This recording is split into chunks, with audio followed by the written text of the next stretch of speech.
എല്ലാവർക്കും നമസ്കാരം. I am MA Rasheed, consultant psychologist.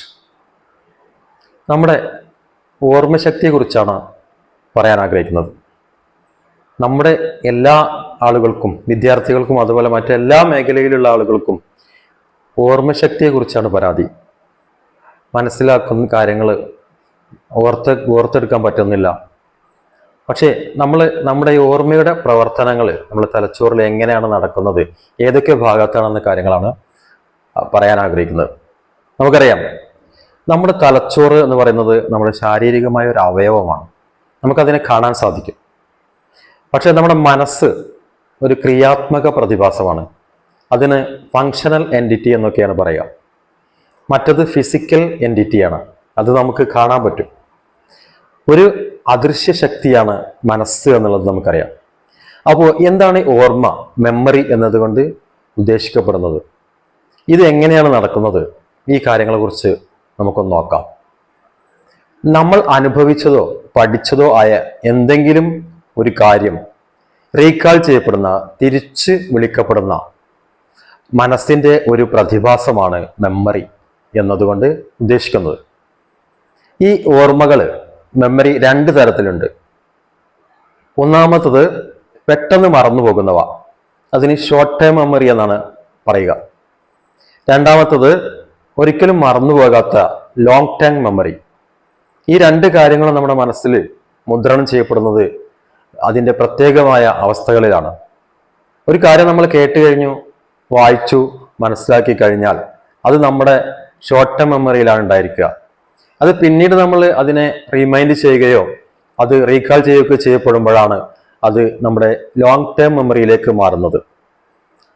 നമ്മുടെ കമ്പ്യൂട്ടറിലെ ഹാർഡ് ഡിസ്ക് പോലെ ആണ് നമ്മുടെ തലച്ചോറിനുള്ളിൽ ഓർമ്മകൾ സൂക്ഷിക്കപ്പെടുന്നത്.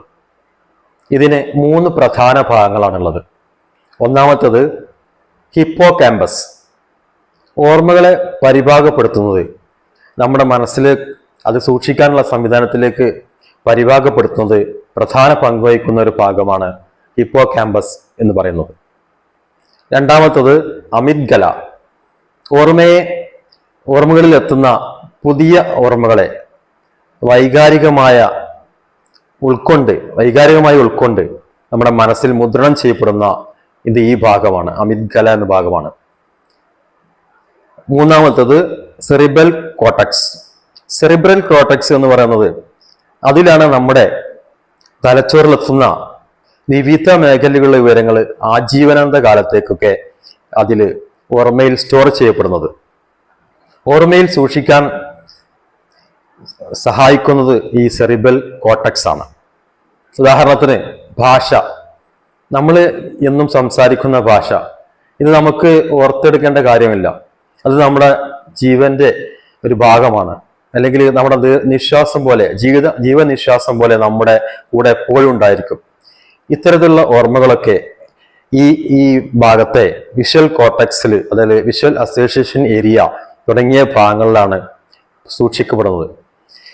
ഇത്തരം അനുഭവങ്ങൾ നമ്മുടെ ജീവിതത്തിൽ നമുക്കൊക്കെ മനസ്സിലാക്കേണ്ട ഒരു കാര്യമാണ്. അടുത്ത വീഡിയോയിൽ ഓർമ്മകൾ എങ്ങനെ നിലനിർത്താമെന്നത്, മറക്കാതെ ഈ ഓർമ്മകൾ എങ്ങനെ ഓർമ്മയിൽ സൂക്ഷിക്കാൻ പറ്റുന്ന വിദ്യകളെ കുറിച്ചൊക്കെ നമുക്ക് ചർച്ച ചെയ്യാം. എല്ലാവർക്കും നന്ദി, നമസ്കാരം.